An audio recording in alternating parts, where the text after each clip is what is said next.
Hello and welcome to News Central TV. My name is Mazino Appeal. The top stories this hour. Attorney General urges International Criminal Court to end investigation of rights abuses against Nigeria's army. Bi-national talks underway in South Africa rounding up as President Tinubu meets South African counterparts. U.S. President Joe Biden is in Angola, where he's scheduled to meet with President João Lourenço today. Details coming up now. Now we begin this hour with breaking news. Breaking news where we understand that the Nigerian police force has arrested human rights lawyer Dele Farotimi following a defamation petition by Tony Elumelu, chairman of UBA Group. Activist Omoyele Shore announced the arrest on X, urging the police to release Farotimi immediately and warning against using the police for personal disputes. Farotimi, a vocal government critic, previously reported police attempts to abduct him after receiving summons in November. The petition against him claims defamation. Now, this incident adds to concerns over Nigerian security forces allegedly targeting journalists and critics. Cases like FIJ's Daniel Ojukwu, detained for 10 days, and Ben Kingsley Wasara's unlawful arrest in Enugu highlight growing fears of arbitrary arrest being weaponized. News Central TV reached out to the AIG Zone 2 in Lagos, Adegoke Fayode, on the arrest, and she said she was unaware of the arrest. Now live joining us on the news is investigative journalist Fisayo Shoyombo. Fisayo, good afternoon, and thank you very much for joining us on this bit here. So if you can hear me, I'm wondering what you know about the Dele Farotimi arrest currently. It's not a totally unexpected development. He rang me on Sunday to say that he had intel that he was about to be silenced and that his safety would be compromised.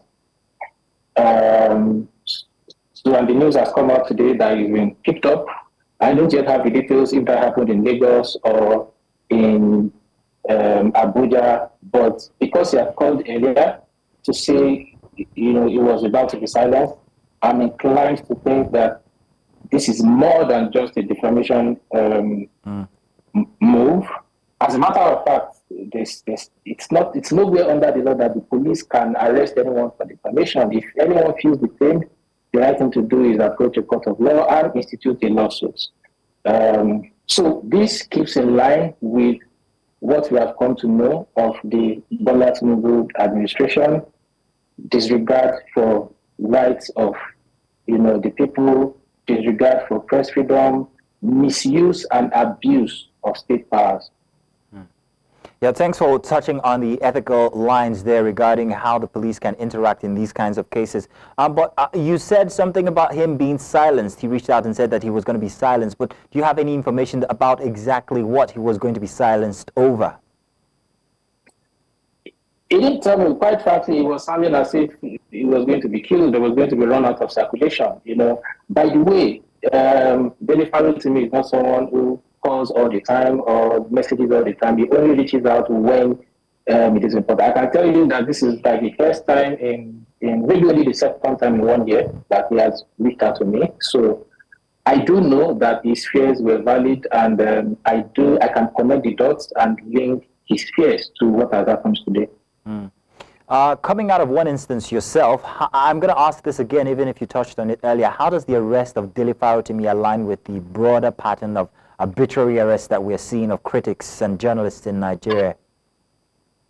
It's not even an alignment, it's a continuation. It's a trajectory that has just started and it's continuing. No matter, you can scream yourself hoarse. This government doesn't care, doesn't listen, isn't interested. Security agencies are now more emboldened. They tell you to your face that they will shoot you and nothing will happen. They keep you in detention and they tell you they are not responsible to anybody. Even the law, those who have been detained will tell you that, the police, the army, they will tell you that we are not answerable to anybody. We are not answerable to the law. Whatever we do here, we get away with it. And that's terrible for a society, a country claiming to be running a democracy. And under the rulership or the presidency of someone who supposedly fought military rule, It's terrible. Yeah, and I was going to come to you on that one. If you compare this to the past administration, where we had who was once a military officer, military member as president, how would you compare this administration to the former when it comes to relationship with the press and press freedom and journalists? The staff don't lie. It's not like this is the first government to go after rights defenders, journalists. This is not, it's always been that way.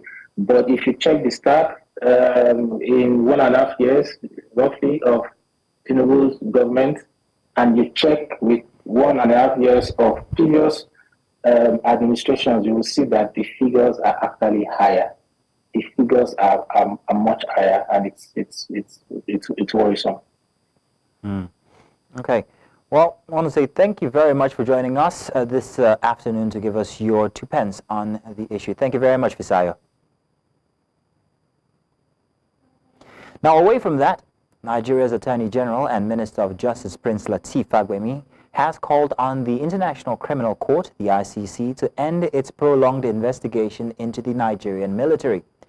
Speaking at the 23rd session of the Assembly of State Parties to the Rome Statutes in The Hague, Netherlands, Fagbemi highlighted Nigeria's commitment to justice and the fight against terrorism.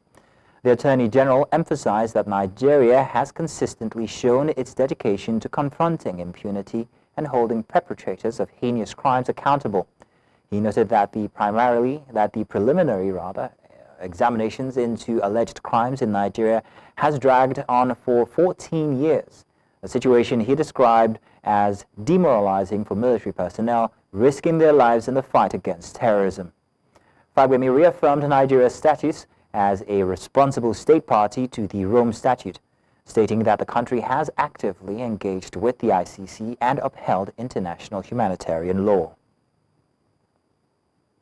And to discuss this, we're joined by a lawyer and public affairs analyst, Justice Ogieno.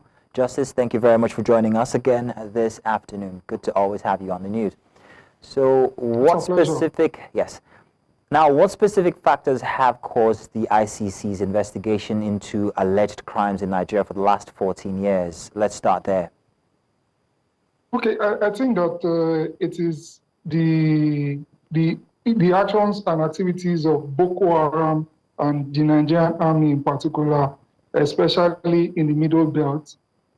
That's number one. And number two, the way the Nigerian army also engages with civilians, and the flagship of which is the 2016 massacre of the Shiites.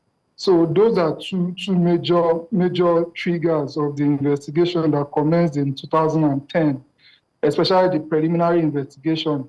And I learned that it became a full-blown investigation after the judicial imprimatur of the International Criminal Court. It became a full-blown investigation in 2020.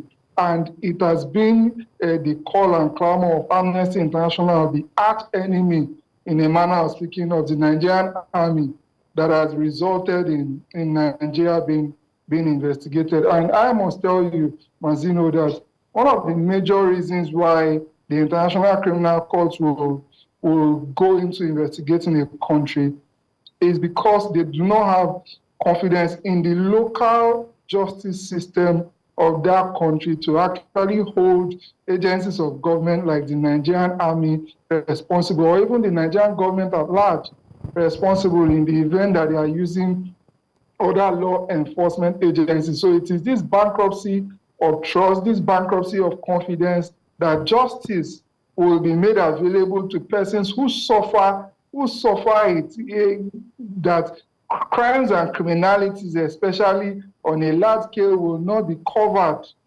by law enforcement. That is the reason why the International Criminal Court largely still has business in this regard. Otherwise, if the local law enforcement or local judicial system is trusted, especially the prosecutors are trusted, then the International Criminal Court will not really want to have a business with expending their meager resources to investigate the Nigerian state, for example.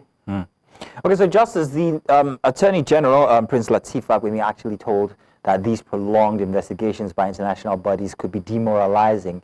So your take, what do you think about this? How could this be demoralizing for the members of the Nigerian military? Mazino, let's even start with your headline breaking news now. It is daily Farotimi being practically haunted and being practically witch hunted with the system. So how will the ICC back off? They won't back off when they know that independent critics, there is no freedom of information, there is no freedom of movement. The Nigerian state or agencies of the Nigerian state can just wake up. This today now is the police.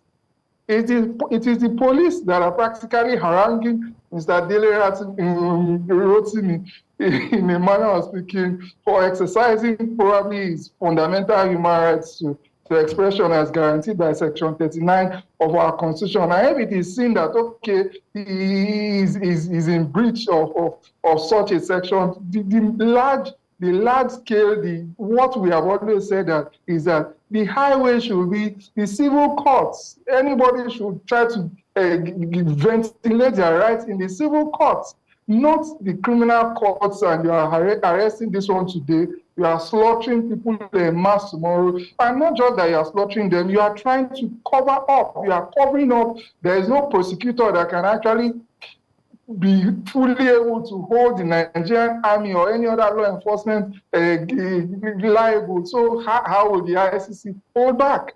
It has to affect their morale. They have to be held accountable. If the Nigerian army decides to break the law en masse and a la carte, they should be held accountable. If they are not being held accountable locally, they should be held accountable internationally. The heads of the Nigerian army should be scared to travel, indeed, if they actually do something, if they do something wrong. But if they are confident that they didn't do anything wrong, why not? At least we are sure and confident of justice in international courts. If you present your own lawyers and you present your own case, you are sure to get justice. So you don't have to be scared, especially on the international stage. It is when you're in Nigeria that you can be scared that, okay, if I did no wrong, there can be trumped up charges against me and I will be witch hunted. Well, Justice, I knew you wouldn't be able to keep away from the Farotimi arrest. I knew you were going to talk about it. But do you think Nigeria is doing enough when it comes to addressing impunity and also upholding international humanitarian law, or are we doing nothing at all? As you know, can I make my answer as short as possible? If yes, the word is no. Okay, that was very short. So how does Nigeria's call for the ICC to conclude this investigation balance with the need for accountability? Okay, for me, I think that, well, the Attorney General is in a tight spot. Is aside the fact that he's an Attorney General, which is supposed to be in Nigeria, and unfortunately so, an Attorney General is supposed to be neutral to what the government is doing. They are supposed to be the lawyer for the Nigerian people.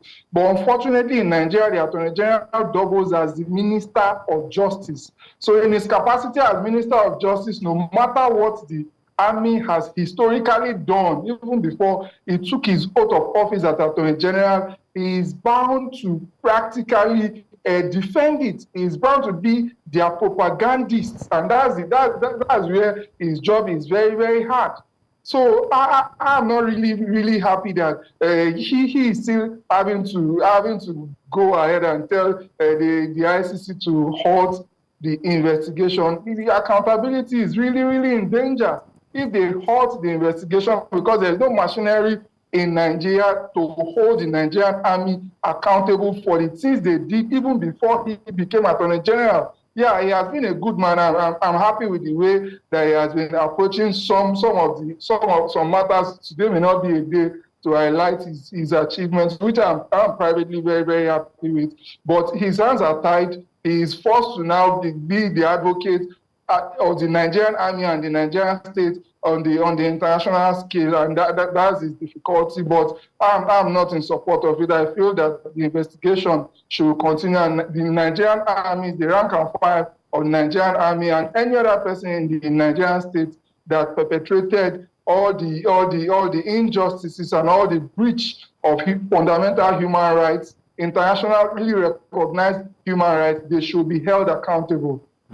So when you're talking about that international scale now, with this that's happening, where does Nigeria find itself in that relationship with the ICC and also other international justice mechanisms? Okay, for me, I think that Nigeria has not really been in a good light internationally. We also saw we saw the show of shame with respect to the protests and how it was handled. We also saw the arraignment of children. That was the height, especially in recent times. And this Mr. Farotimi's arrest also ticks the box. So Nigeria is not faring well internationally on the human rights scale. And I don't know whether I should be very, very happy that Amnesty International is practically not letting the Nigerian army rest or the Nigerian state rest when it comes to really advertising it when the Nigerian state airs when it comes to some of these matters. So I don't think we are doing well on the international stage.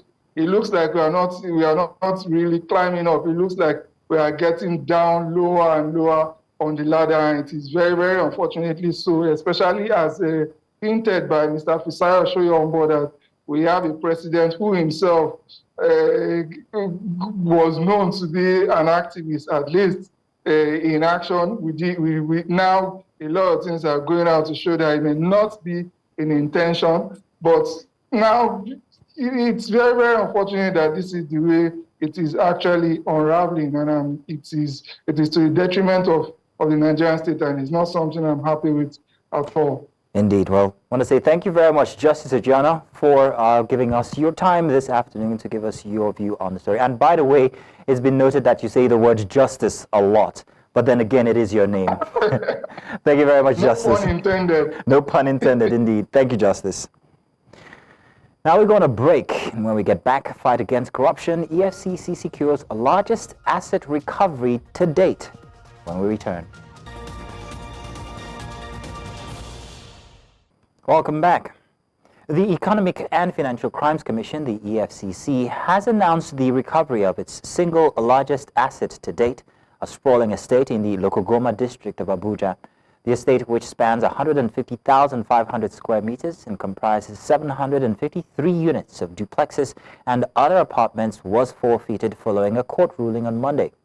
According to a statement released by the EFCC, the estate, located on Plot 109 Cadastral Zone C09, was forfeited in judgment delivered by Justice Jude Onwuebuezie. In his ruling, Justice Onwuebuezie noted that the former government official linked to the property failed to demonstrate that it was not acquired with proceeds of unlawful activities. The EFCC alleged the estate was built using funds from fraudulent activities and emphasized that its forfeiture is a key step in stripping the suspect of illegally acquired assets. And now stakeholders in Nigeria's public sector have rejected the proposed amendment of the nation's Procurement Act, suggesting stricter penalties for contractors who delay or abandon projects in the country. This was during a public hearing on a bill to amend the nation's Procurement Act, which was held in the nation's House of Representatives. Our correspondent Idong Joseph reports on the story.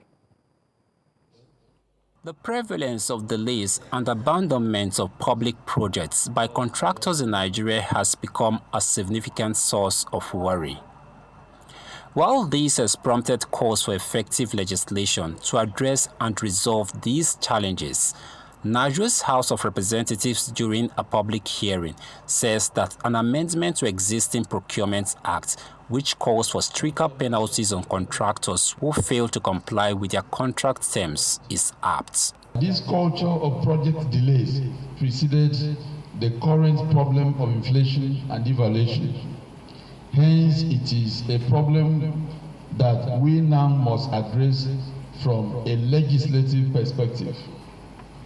The instant problem impacts governance in Nigeria and has affected our ability to deliver the dividends of democracy to the Nigerian people. However, stakeholders at the hearing expressed varying opinions, insisting that such penalties already exist. It is my considered opinion that the proposed amendment is not necessary, as this has been adequately provided for in all general conditions of contract and standard bidding documents, as a matter of practice. This is in line with best global practice. I have come with original documents by FIDIC to address this point. The Bureau therefore recommends that the committee should rather help in the proper implementation and enforcement of the existing laws by ensuring that funds for contracts awarded should be provided as and when due. Lawmakers say that the Act will be reviewed in a bid to embrace efficiency and accountability in government's contractual process. In Abuja for News Central, I am Idong Joseph. Nigerians have been challenged to eschew acts capable of causing chaos in the society. This advice came from former head of State General Yakubu Gowon and former President Olusegun Obasanjo during the first ever interdenominational Unity Christmas Carols and Praise Festivals in Jos, the capital city of Plateau State. News Central's Chizoba Anyonwe completes the report. The Lord has done for me, it shall be pardoned. It was the very first interdenominational Christmas carol organized by the government of Plateau State. It was aimed at enthroning peace in the state, following many years of violent attacks in and around Plateau.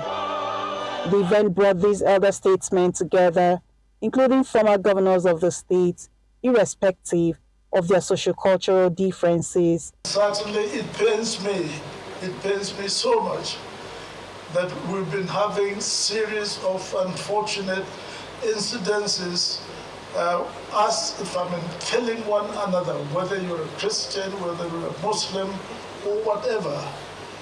Now, that should stop. I hope that this will be part of the addition of the effort, of His Excellency, the Governor, to ensure that there is peace on the plateau. But let us say that it is not only peace on the plateau, peace in Nigeria. God gave us that commonality of nature. And He gave us commonality of aspiration. But then,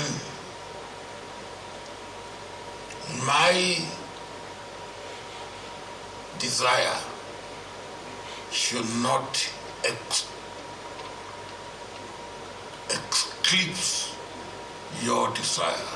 We have fought many battles. For many years, we have been at war with ourselves and have opened the floodgates for others to attack us. But the time has come, and the time is now, when we must come together as a people, united in purpose, and by the grace of God, we will get to that promised land. Some others believe this event is a step in the right direction, while calling for it to be sustained. Organizing this by government shows that the government first is ready to promote peace and tranquility, and also to unite the people. We have taken time to pray for Plateau, and this is the culmination of it. So it's a welcome development, and I pray that we'll continue to have this kind of communion annually. Other dignitaries present at the event included the First Lady of Plateau State, Helen Motfwang, the Deputy Governor, Josephine Pio, Senator Jonah Jang, former Governor Joshua Darie, and other members of the Plateau State Executive. In Jos for News Central, Chizoba Anyonwe. And now we go for a break, and when we get back, low-income earners can now withdraw their entire retirement savings. We have the details after the break. Welcome back. Now, the former governors of Abia, Edo, and Kebbi states have lauded Nigeria's former president, Olusegun Obasanjo, for the administration of local government councils under his watch. They say that there is a need to address an evident decline of governance at this tier of government. This was during a national dialogue on local government administration and constitution amendment, where they were unanimous in supporting financial autonomy for local government councils. Our correspondent Idong Joseph once again reports on this story. The state of local government councils in Nigeria has remained a significant concern. Despite being fundamental to grassroots development, these councils suffer from inefficiency, corruption, and a lack of autonomy. The recent Supreme Court judgment on financial autonomy for local government councils has appeared to be a ray of hope in troubled waters, expected to address this worrisome issue. At this dialogue organized by the House of Representatives Committee on Constitutional Review, former governors of Abia, Edo, and Kebbi states say local government areas were better managed under the administration of former President Olusegun Obasanjo. President Obasanjo was vehemently that there should be separation of power. By then you can see a councillor, a supervisory councillor, giving contracts to construct culverts. This is not what I'm seeing today. Even the opposition party, by then, when won quite a number of councillors, they didn't win chairmanship position. Was that deliberate? Hold on. They didn't win chairmanship position, but they won over 30 councilorships.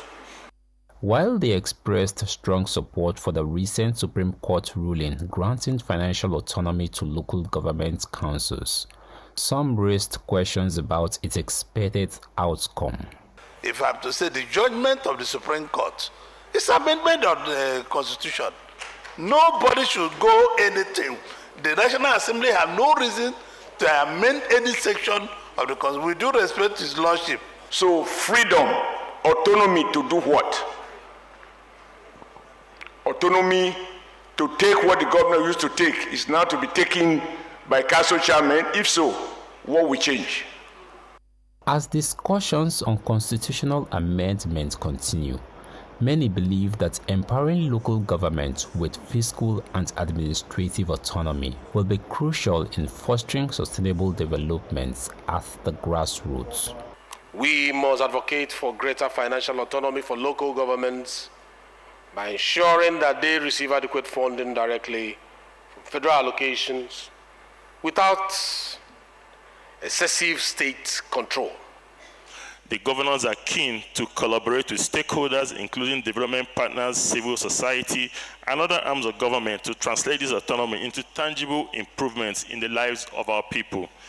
The dialogue reflects the growing demand for systemic changes that could revitalize local government as an essential component of Nigeria's administrative structure.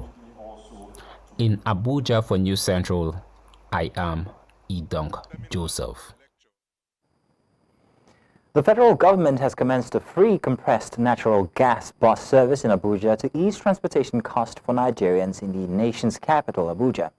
A video posted by the Presidential CNG Initiative on their X page shows that the CNG buses began operating on December 2nd, 2024. According to reports, the buses will run along popular routes from suburbs in Abuja such as Maraba to Eagle Square and Berger bus stop. The government says the buses would convey passengers free of charge for the next 40 days, and the free bus ride will end on January 6, 2025. Recall that last week the government, through the Ministry of Transportation, handed over 15 compressed natural gas-powered buses to 3 transport unions to ease the high costs of transportation in the capital city. And now, low-earning pensioners in Nigeria can now withdraw their entire retirement savings all at once or opt to continue receiving monthly pensions pending the approval of the minimum pension guarantee.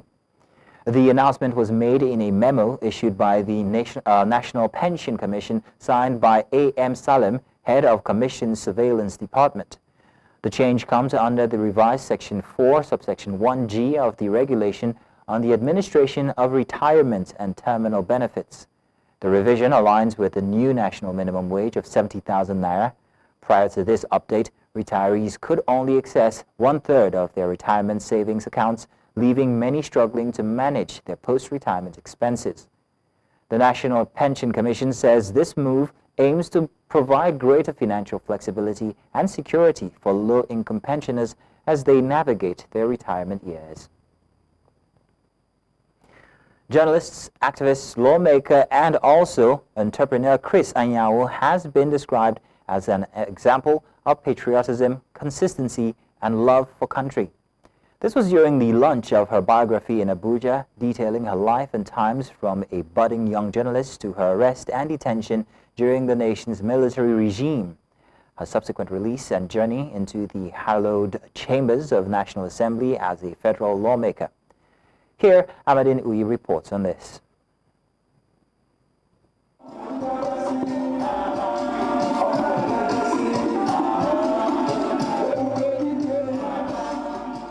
It was an ecstatic moment for lawmaker, journalist, activist, and entrepreneur Chris Anyanwu. The book I've written is not just about me, but writing about myself within the context of Nigeria and what was happening. And it's difficult for people who have played roles in this country to read the book and not see themselves somehow in it. In attendance at this book launch are those you would describe as the creme de la creme of Nigeria's political landscape. Many of them here to honor the book writer, describing her in glowing terms. Senator Chris Anyanwu has many points to make. He has a point to make as a mother. He has a point to make as a wife. He has a point to make as a career woman in a male-dominated society. There are people who knew her as a broadcaster. There are people who knew her as a senator. I knew Chris Anyanwu, senator, as a political prisoner in the 90s. On reading it, we would find everything we would expect, from the importance of the girl-child education to the question of breaking glass ceilings that are placed in the way of women. Three things stand out. Chris is a very resilient person. I don't know whether that word failure is ever associated with her. I don't think so. President Bola Tinubu, who was represented by his Minister of Special Duties, expressed confidence that the book, detailing the life and experiences of Anyanwu, will serve as an immense resource to Nigeria's younger generation. Today, as we present and launch this book, is to into public domain. I strongly believe it will source courage and also serve as a compass to the young generation. The book with the title Boldly is expected to inspire a new generation of citizens, promoting the values of patriotism, courage, and a love for the nation. In Abuja for News Central, I am Amadine Uyi. Coming up, Ghana's vice presidential candidate for the Movement for Change, Kwame Owusu, speaks to News Central as elections draw near. Details after the break. Join us again.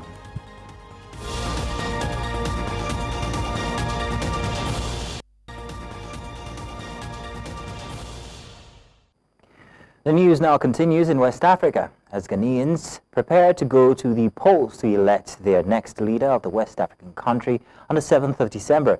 Vice presidential candidate of the Movement for Change, Kwame Owusu, has expressed confidence in the people to make the right decision and vote in candidates with the country's best interests at heart.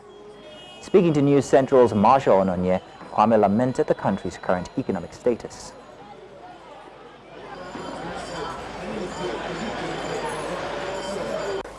People have very limited options in terms of who they can choose to lead them. And so we are presenting a force that can be identified with the people, a force that believes in the aspirations of the people, a force that can effectively bring the transformation and the desired change that people are looking for. Yes, you can see that if you take a casual look at the country, you would see posters and billboards of all these two leading political parties. Nonetheless, it is quite evident if you go to the rural communities and you speak to the local folks, it's quite axiomatic that they've had enough of the existence of the duopoly and they are clamoring for change. Which change they believe we possess and which change they believe once we are able to win these elections, we can bring to them. So that is precisely what our movement is predicated on. And we do know and believe that the Ghanaian people will give us an opportunity to also demonstrate to them what we have for them. One of the banes plaguing this country's economy is corruption. And we are going to fight corruption head on. If you look at what we are presenting what we have described as the Great Transformational Plan. It's not a manifesto, it's a plan. And we have identified how we are going to execute the plan, and we've also identified how we're going to sustain that plan. Now, one of the things that we are going to do to arrest corruption is to create what we have described as... Nigeria's President Bola Tinubu has concluded processes at Tiohis Parliament in Cape Town for the SA Nigeria bilateral meeting. President Tinubu was received by his counterpart, President Cyril Ramaphosa of South Africa. The BNC deliberations were to be held across 8 working groups, each focusing on a specific area of mutual interest. These include political consultations, consular and migration, banking and finance, defense and security, manufacturing, social sector, mines, and also energy and trade and investment. We're now going to cross over to South Africa, where we have just seen the conclusion of these processes between Tinubu and the President, Cyril Ramaphosa. I'm being told that we'll do that in subsequent bulletins. Now, U.S. President Joe Biden arrived in Angola on Monday, marking his first and only visit to sub-Saharan Africa as president. Biden, who will hand over to Donald Trump on January 20, is set to meet with Angolan President João Lourenço in Luanda today. He is also scheduled to deliver remarks at the National Slavery Museum, highlighting historical ties and shared aspirations for progress. On Wednesday, the 82-year-old president will travel to Lobito, a key port city about 500 kilometers south of Luanda. There, he will spotlight U.S. investments in the Lobito Corridor, a major infrastructure project backed by loans from the United States, the European Union, and other partners. The trip underscores Washington's growing interest in Africa amid China's significant investment on the continent. Human Rights Watch has criticized Ethiopia for suspending the three rights NGOs, accusing them of squeezing shut the last remaining space for independent oversight at a time of worsening conflict. Since November 14, the government has ordered the suspension of the Center for Advancement of Rights and Democracy, the Association for Human Rights in Ethiopia, and Lawyers for Human Rights, accusing them of political bias and harming national interest. In a statement, Human Rights Watch Deputy Africa Director Letitia Bada late on Monday stated that the Ethiopian authorities are squeezing shut whatever space remains for independent rights groups to operate in the country.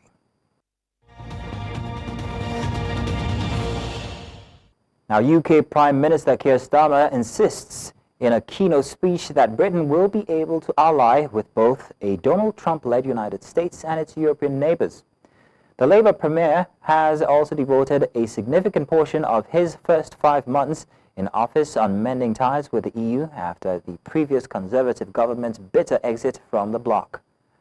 However, Trump's victory in last month's U.S. presidential election has raised fears that the Republican could complicate Starmer's so-called reset, particularly if he starts a trade war with the European Union.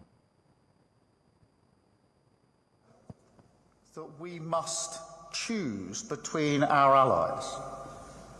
That somehow we're with either America or Europe is plain wrong. I reject it utterly. Attlee did not choose between allies. Churchill did not choose.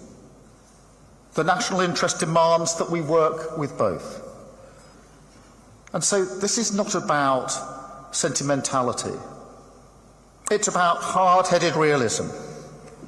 Time and again, the best hope for the world and the surest way to serve our mutual national interest has come from our two nations working together.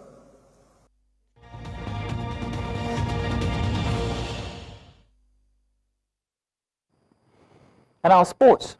Head coach of Nigeria's under-17 women's team, Bankole Oluokere, has called 25 players for camp ahead of the WAFUB under-17 Girls Cup competition taking place in Ghana, 12th to the 26th December 2024. Now, the GAFA has drawn from the crop that reached the quarterfinals in the FIFA under-17 Women's World Cup in the Dominican Republic. Top of the list is midfielder Shakirat Mashoud, who scored 4 goals at the tournament. First choice goalkeeper Christiana Ozoma, defender Taiwo Adekoke, and Priska Nwachukwu, midfielder Farida Abdulwahab, and forward Harmony Chidi and Peace Efyoung are also invited. The Flamingos have been drawn in Group B of the 6-team competition alongside Cote d'Ivoire and Niger Republic. All invited players are to report at the Remo Stars Sports Institute, Ogun State, on Tuesday, the 3rd of December 2024.